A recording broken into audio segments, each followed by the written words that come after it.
First, open up Outlook 2016.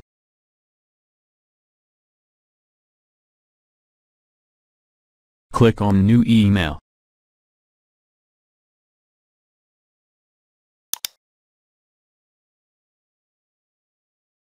Under the Message tab, click Signature, and then Signatures.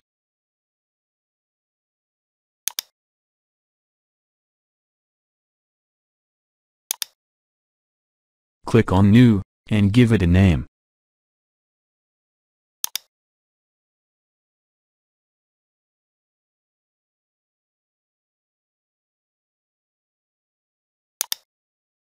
Now, type in the content of the signature you want to appear at the bottom of your email.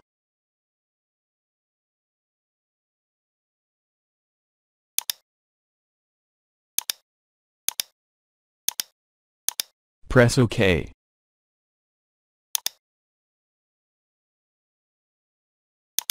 All done. Please subscribe.